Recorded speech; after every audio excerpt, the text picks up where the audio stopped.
Hola chicos, les saluda el profesor Marco Campos y en esta ocasión para explicarles un interesante tema acerca de la geodinámica que presenta nuestro planeta, la Tierra. Entenderemos qué movimientos presenta la composición interna de nuestro planeta y sobre todo saber que definitivamente las estructuras más profundas de la Tierra no están para nada estáticas, por el contrario, presentan mucho movimiento. Entenderemos también qué consecuencias tienen estos movimientos, tanto como los sismos, las erupciones volcánicas, pero sobre todo la formación de los continentes y cómo es que la corteza terrestre está en un constante dinamismo de formación, pero también destrucción a través de algún tipo de movimiento que vamos a estudiar durante la clase. Así que chicos, entonces, esta clase es correspondiente al primer año de secundaria en el curso de Ecología. Acompáñenme a ver justamente esta sesión de clase para que puedan responder a las preguntas que les propongo al final.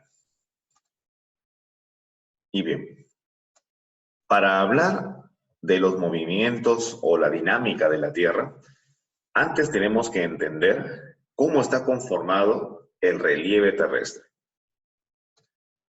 Vamos a colocar el puntero láser. Ahora sí.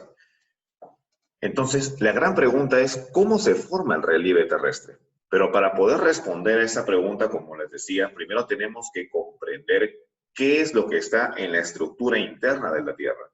Y aquí justamente les he colocado una imagen donde representamos de una manera esquematizada cuáles son las zonas de la estructura interna de la Tierra, es decir, en este caso, de la geósfera, de la estructura sólida de la Tierra. Entonces, acá tenemos a la corteza terrestre. La atmósfera obviamente no forma parte de la geósfera. La corteza, ahí empezamos, es la capa más superficial de la Tierra, formada por una capa de rocas. Tiene más o menos de 6 a 70 kilómetros de espesor. El manto. El manto es una capa intermedia, formada por distintos materiales, algunos de los cuales están fundidos, ojo, y forman el magma que sale justamente cuando hay erupciones volcánicas. Y como dice aquí, en la letra pequeñita, al costado izquierdo, está conformado por roca sólida, derretida, y tiene más o menos 80 a 150 kilómetros por debajo del anterior. ¿Qué más? Tenemos por aquí el núcleo. Pero ojo, el núcleo está formado por dos zonas. Hay un núcleo externo y un núcleo interno. El núcleo externo, aquí dice, está formado por hierro, níquel y oxígeno, pero en estado líquido. Y por acá tenemos que en general el núcleo es la capa más profunda formada por el núcleo exterior, que es líquido, y un núcleo interior, que es sólido. Este núcleo interno está formado por hierro, níquel, macizos, pero a temperatura de 4.500 grados centígrados. Ustedes de repente dirán, pero profesor, a esa temperatura estos materiales es muy posible que estén fundidos. Claro, o sea, en estado líquido, pero lo que pasa es que la tremenda presión que hay al interior de la Tierra hace que estos materiales, en este caso en la zona del núcleo interno, se encuentren en estado sólido. Pero sí, el núcleo externo es líquido y de alguna manera tiene algunas ventajas de que ya hemos visto en clases anteriores el que nuestro núcleo sea conformado por hierro casi en su totalidad, como por ejemplo el tener un campo magnético, ¿no? Eso nos ayuda. Y lo más probable, aceptado científicamente, es que en este interior, en este núcleo externo líquido, se dice que están constantemente en corriente, o sea, están formando movimiento de circulación, digámoslo así, en los componentes líquidos alrededor del núcleo interno. Bien, ahora, la ciencia que nos ayuda a entender justamente cómo es que se ha formado este relieve o la corteza terrestre a través del tiempo es la geomorfología. Así que esta es la ciencia que nos va a ayudar a comprender cómo es que nuestro planeta ha formado la corteza, el relieve, y no solamente cómo se ha formado desde la antigüedad, sino cómo se sigue hoy en día transformando y cambiando constantemente el relieve terrestre. Bien, dos fuerzas son las que intervienen en el cambio del relieve terrestre: las fuerzas internas y las fuerzas externas. Las fuerzas internas aquí tienen una diferencia, bueno, un cuadro comparativo, podría decirse, características de las fuerzas internas y de las fuerzas externas que podrían claramente hacernos pensar en las diferencias entre cada una de ellas. Empecemos con las fuerzas internas. Las fuerzas internas actúan en el interior de la corteza. Se desplazan en contra de la gravedad. Son agentes constructores del relieve, es decir, generan corteza o relieve terrestre. Son parsimoniosas o lentas y son de dos clases: diastrofismo y vulcanismo, que ya vamos a ver más adelante con mayor detalle, sobre todo la primera, el diastrofismo. Y bueno, ¿qué agentes externos o qué fuerzas externas pueden también modificar la corteza terrestre? Bueno, primero, estas fuerzas externas actúan sobre la superficie terrestre, es decir, ya no están o no se originan desde el interior, sino van por la parte superficial. Se desplazan a favor de la gravedad, claro. Son agentes destructores del relieve, es decir, en lugar de construir relieve, pues lo van destruyendo. Son fuerzas rápidas y son de dos clases: la meteorización y la erosión. Creo que está clarísimo acerca de la meteorización, ¿no es cierto? Los meteoritos, asteroides que pueden caer a la Tierra destruyen obviamente parte de la corteza o de la superficie terrestre. Y la erosión, en este caso, se puede dar por agentes erosivos como el agua, en este caso en el transcurrir, en todo el trayecto que logra discurrir el agua hacia el mar desde los glaciares, va pasando por obviamente las capas terrestres y las va erosionando. O también, por ejemplo, un agente erosionador sería el viento, ¿no? Que también erosiona, digamos, poco a poco las rocas, que en este caso conforman parte de la corteza terrestre. Bueno, y en relación a las fuerzas internas que decíamos aquí, el diastrofismo y el vulcanismo, bueno, el vulcanismo creo que está bastante claro, ¿no? Los volcanes, cómo se debe justamente la erupción volcánica a fuerzas que vienen desde el interior del planeta y logran erupcionar a través de la expulsión de magma o desechos como cenizas. Pero lo interesante del vulcanismo es que justamente vemos nosotros por fuera cuál es el resultado. La erupción que bota el magma hacia el exterior, pero ¿conocemos de verdad qué proceso se forma o qué proceso origina esta erupción volcánica? Justamente de eso se trata la clase de hoy, para poder entender cómo es que se origina. Y bueno, aquí sobre todo vamos a estudiar en la siguiente diapositiva el diastrofismo. ¿Qué cosa es el diastrofismo? Vamos a ver. El diastrofismo son movimientos que pueden ser de dos clases: verticales u horizontales, o también llamados laterales, porque de repente en algún texto lo van a encontrar como laterales, que pueden afectar pequeñas áreas o extensas regiones de un continente. Son movimientos de la litosfera. La litosfera, entiéndase que es la corteza o la parte más superficial de la Tierra, que han originado las mesetas, cordilleras y las depresiones de la corteza terrestre. Ajá. Entonces, el diastrofismo son, como dice así su nombre, son movimientos que pueden ser de tipo vertical u horizontal, ¿cierto? También los movimientos diastróficos tienen otro término que podríamos decir, un significado. El diastrofismo significa torsión o trastorno, rotura o quiebra. Eso es más o menos unos, digamos, sinónimos alternativos del diastrofismo. Vamos a dejar por acá el texto. Ahora sí, existen básicamente dos movimientos diastróficos. La epirogénesis, y la orogénesis. Estos movimientos claramente tienen que ver con si son verticales o horizontales. Así que acuérdense, la epirogénesis se refiere al movimiento vertical, mientras que la orogénesis se refiere al movimiento horizontal o lateral también, como se le podría decir o llamar. Entonces, los movimientos verticales, empecemos por ahí. La epirogénesis, definición.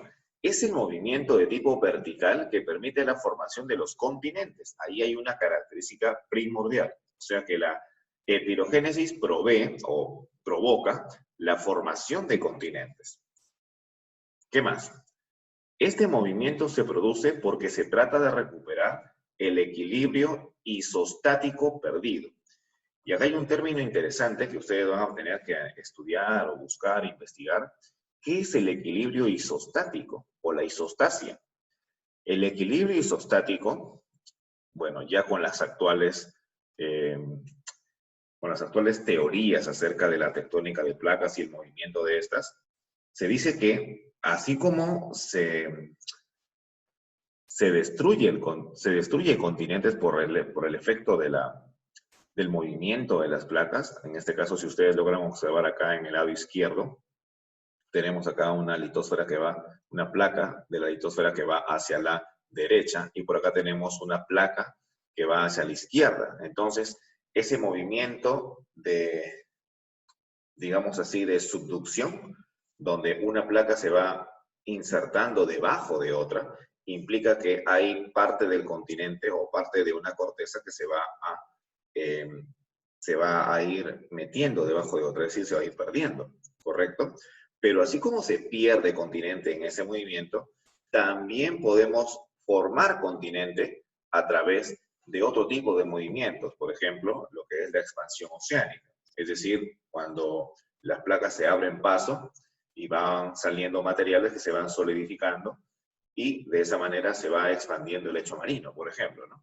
Entonces, así como se destruye continente por la subducción de las placas, también se puede formar continente. De esa manera que la epirogénesis, que son los movimientos de tipo verticales, permiten la formación de continentes, tratando de recuperar el equilibrio isostático perdido, como dice justamente en esta definición.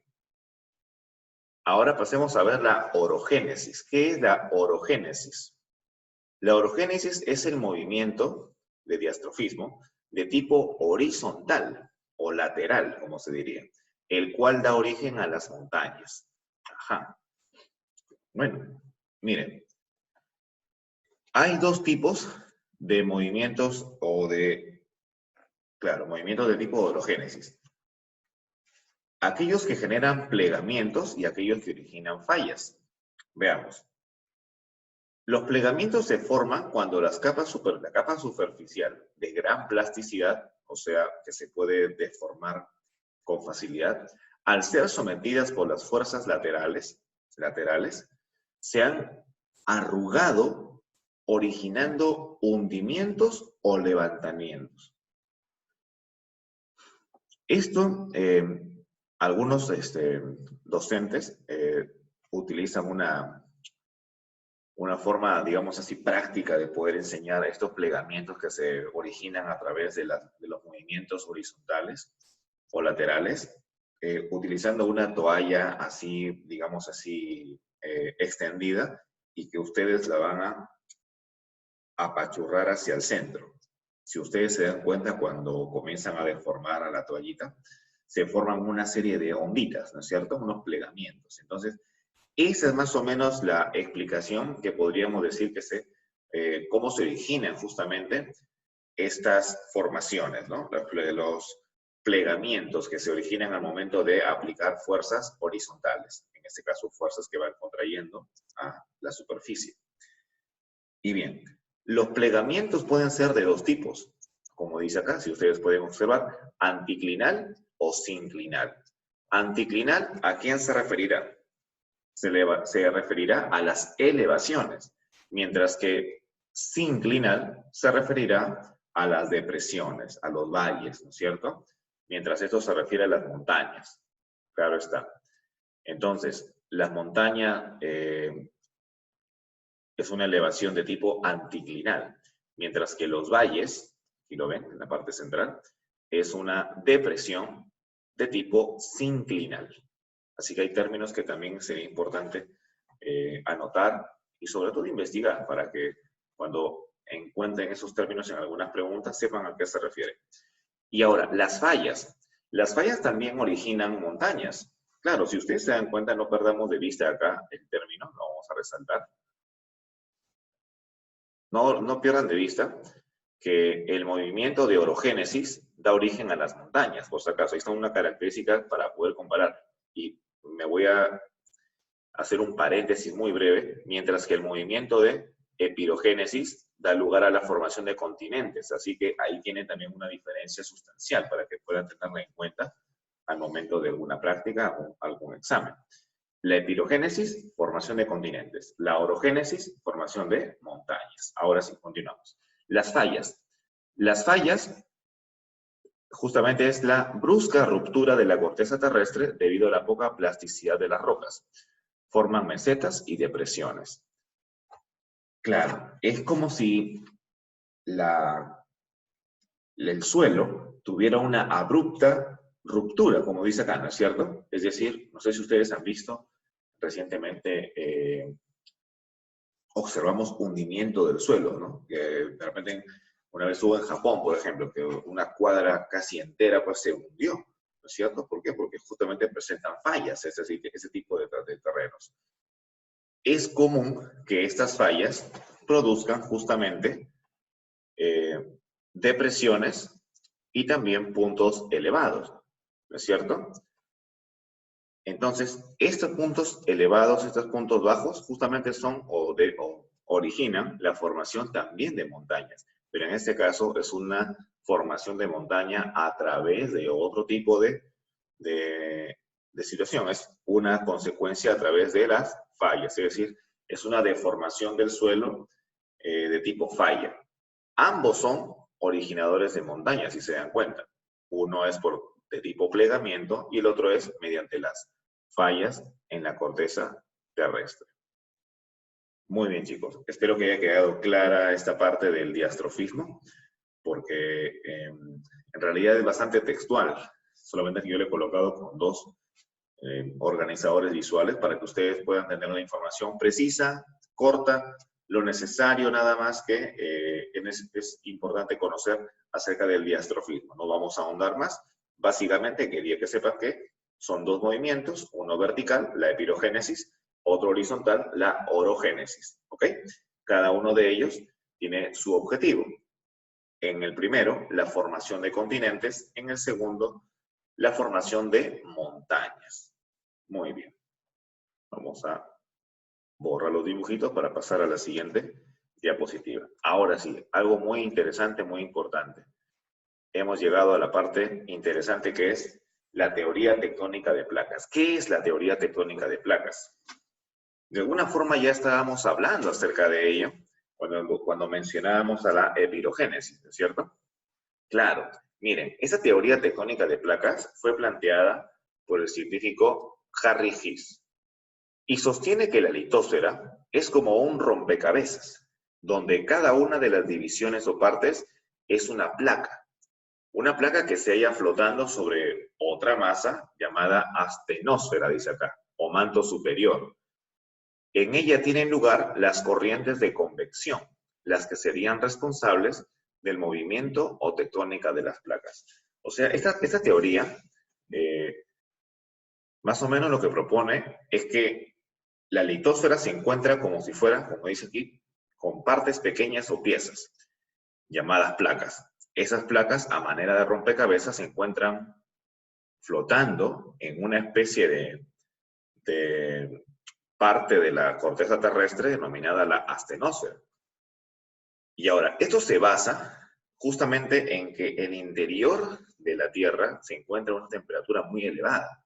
Esa temperatura elevada puede hacer de que los materiales que componen el manto, y sobre todo, obviamente, el núcleo, se fundan con facilidad o tengan una estructura dúctil o plástica. Cuando digo plástica me refiero a que tiene la plasticidad, es decir, que puede ser deformado.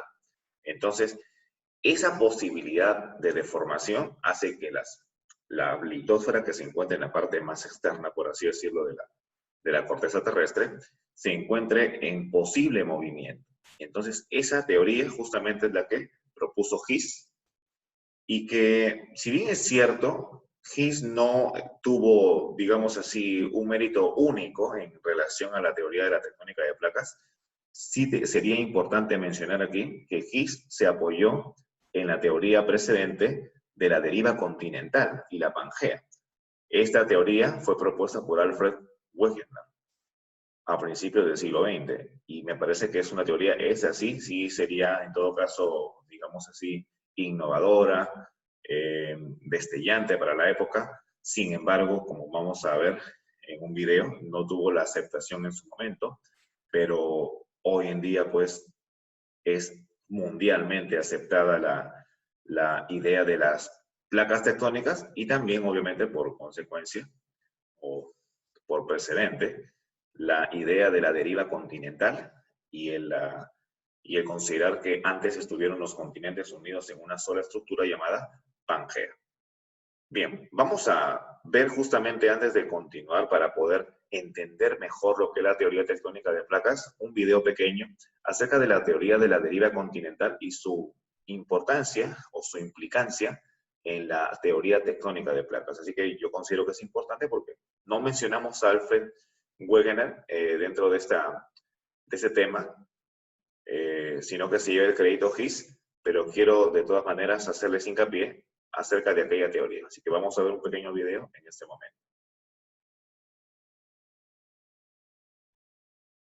Bien, chicos, ya estamos aquí. Entonces, atentos por favor para que puedan observar qué implicancias tuvo la teoría de la deriva continental y la Pangea en relación a la tectónica de placas. Compartimos sonido. En la actualidad, sabemos que los continentes están en constante movimiento. En verdad, más que los continentes, son las placas tectónicas las que se mueven. A ver, un ratito vamos a colocar la velocidad. Está muy acelerado. Vamos a colocar la velocidad normal y ahora sí. Ahora sí, chicos, atentos por favor.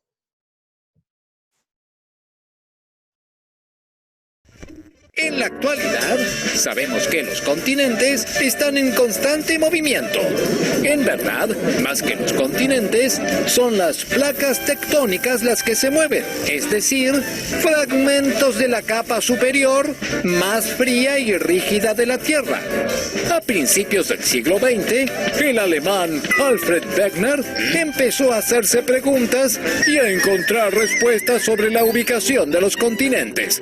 Lo primero que llamó su atención fue cómo la forma de los continentes parecían piezas de un rompecabezas desarmado, en particular África y Sudamérica. Esto había sido observado ya en 1570. Cuando Abraham Ortelius creó el primer atlas del mundo moderno, descubrió que los continentes a ambos lados tenían semejanzas como si fueran piezas de rompecabezas. En 1911, Wegener descubrió que los fósiles del antiguo reptil Mesosaurus habían aparecido en el sur de África y en Sudamérica, pero no en otras partes del mundo. Como era muy tirado de los pelos pensar que el animalito hubiera cruzado el océano Atlántico a nado, le pareció más lógico que esos dos continentes habían estado unidos mucho tiempo atrás. No solo eso, además descubrió los mismos estratos rocosos tanto en Sudáfrica como en la costa sur de Brasil. ¿Otra pieza del rompecabezas? Esto no podía ser una casualidad. En 1912 propuso una teoría a la que llamó deriva continental. Pero la comunidad científica de la época se burló de él.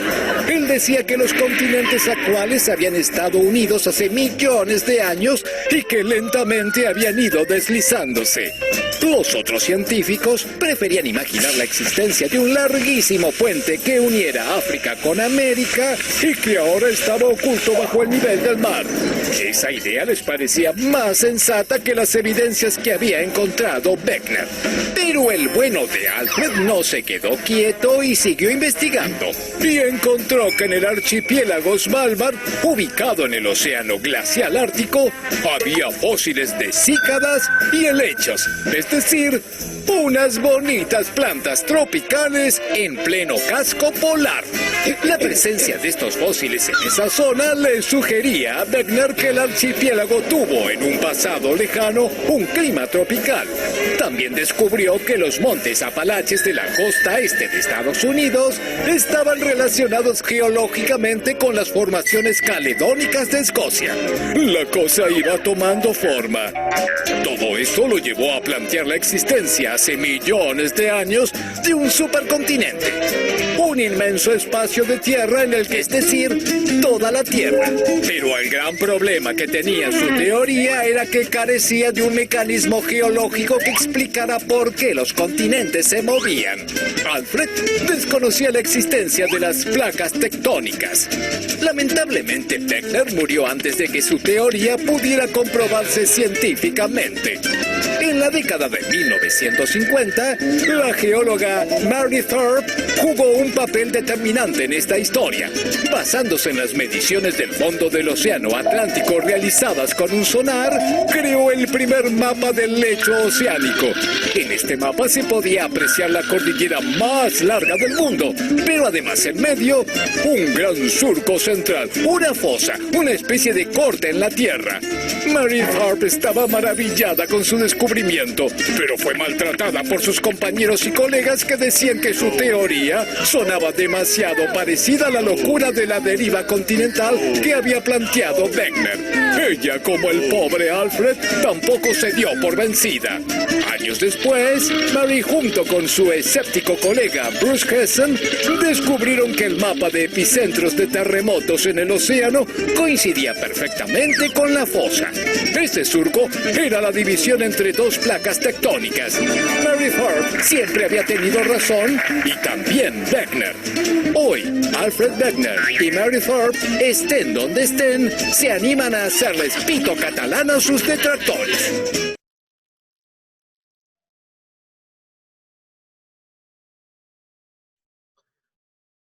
Muy bien. Entonces, interesante video, ¿no es cierto?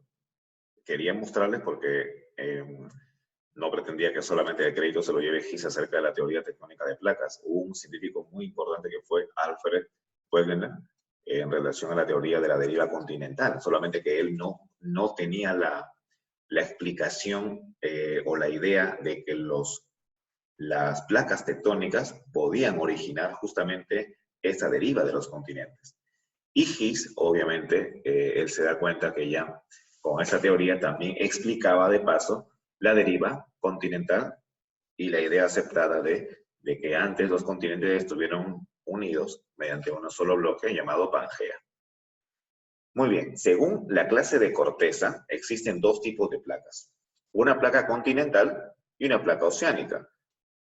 Existen actualmente 15 placas más importantes que otras, pero existen más placas aún secundarias que no podríamos incluso terminar de mencionar.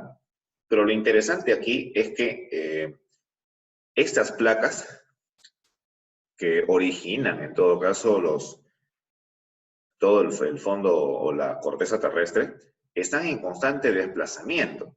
Es decir, son como, literalmente, es como si fuera un rompecabezas esférico. Pero en un rompecabezas que se encuentra, digamos así, no tan encajado, aún se encuentra por ahí ajustándose algunas piezas, pero más o menos esa es la idea, esa es la intención de la teoría de la tectónica de placas. Mencionar de que nuestro país, por ejemplo, se encuentra justamente en el límite de la placa de Nazca y la placa sudamericana. Por esa razón es que estamos en una zona de, digamos así, periódicamente sismos, terremotos, en toda esta parte de América del Sur. De manera que esta teoría también explica, de alguna forma, estos movimientos sísmicos que se producen de una manera tan frecuentemente en las zonas donde hay límites entre dos placas. Y como ya habían visto ustedes en el video, ya se había estudiado también después, posteriormente, a Wegener, el cinturón, o en todo caso las cordilleras oceánicas, ¿no es cierto? Y donde justamente se podía observar que hay líneas de constantes sismos, que justamente son producto de esas cordilleras oceánicas. Muy bien. Las placas, obviamente acá también tienen movimiento de choque, movimiento de separación, transformación entre ellas, en fin. Vamos a ver ahorita justamente en la siguiente diapositiva qué movimientos, o primero expliquemos qué límites, perdón, tienen las placas tectónicas. ¿Cómo es que se limitan entre sí? Veamos. Ahora sí. ¿Cómo son los límites de las placas tectónicas? Los límites son los bordes de las placas y es aquí donde se presenta la mayor actividad tectónica. Es decir, donde se intersectan las placas es donde se produce la actividad principal, como sismos, formación de montañas, actividad volcánica, ya que es donde se produce la interacción entre las capas, entre las placas. Hay tres clases de límites. Y acá quisiera, por favor, que comprendan muy bien. Primero, los límites divergentes. Estos límites son constructivos, en los que las placas se separan unas de otras y, por lo tanto, emerge magma desde las regiones más profundas y se va formando suelo. Si ustedes observan acá en este GIF, esta es una imagen de una dorsal oceánica.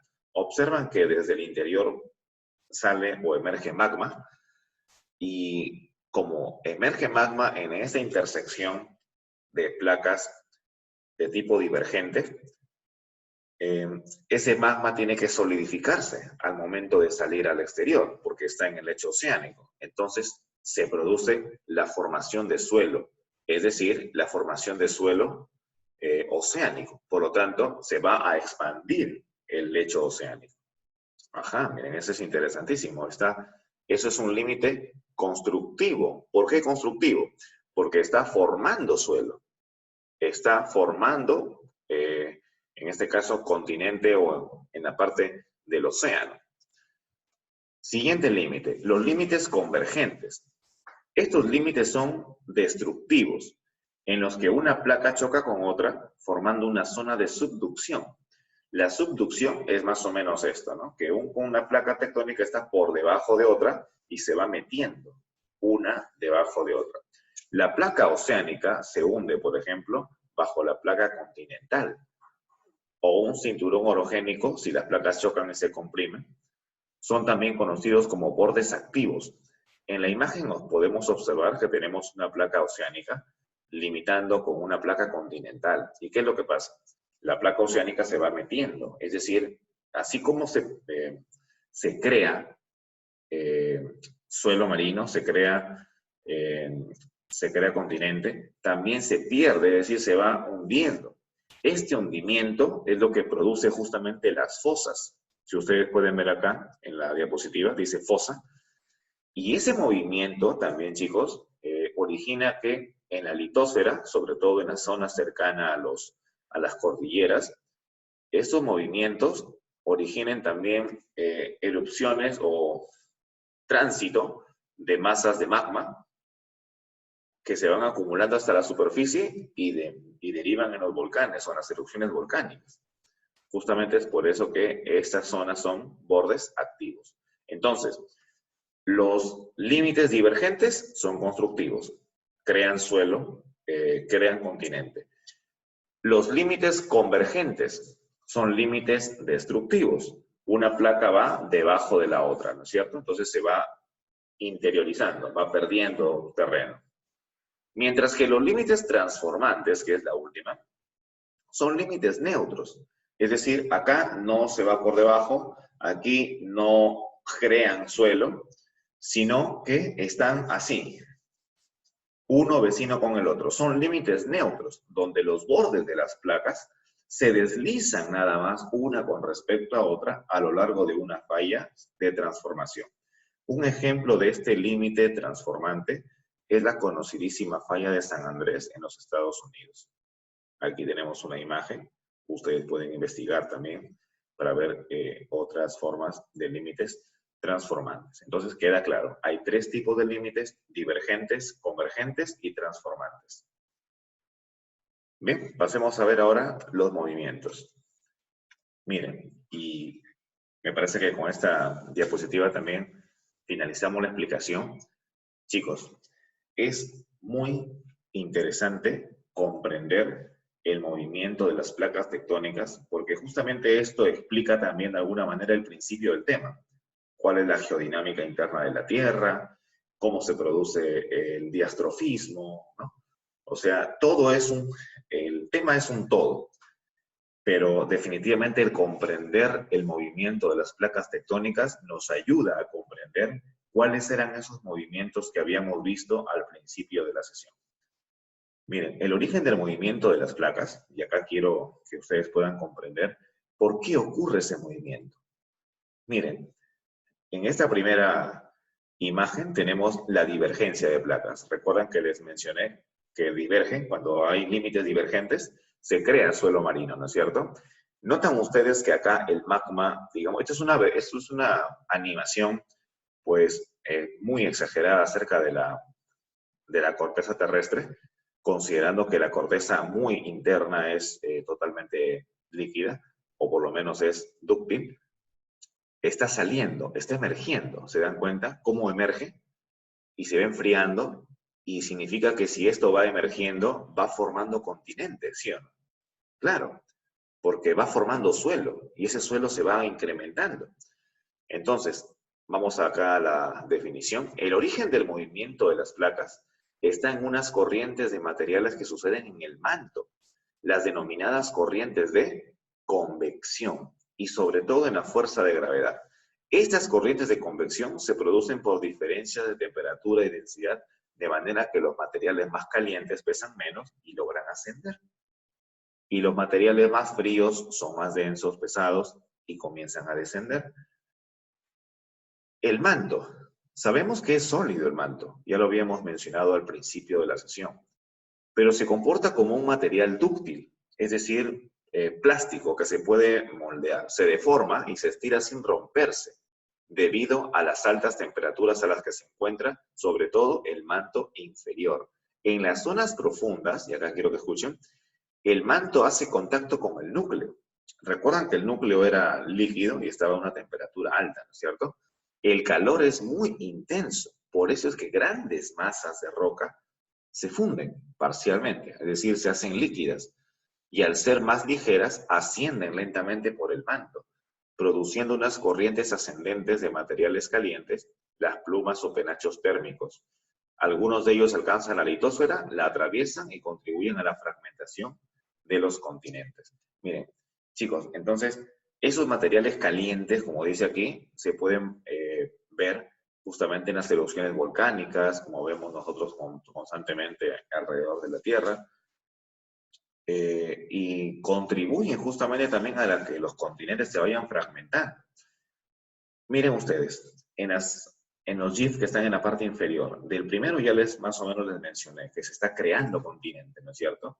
Ahí es la divergencia de placas. Ahora miren el segundo, convergencia de placas. ¿Qué está pasando? Una placa se está metiendo dentro de otra, ¿no es cierto? Y acá se produce justamente lo que es las fosas marinas, porque probablemente se hace una placa oceánica, las fosas marinas, pero este movimiento hacia adentro también tiene repercusiones en la placa continental, digamos así, la que tiene a los montes, a las montañas.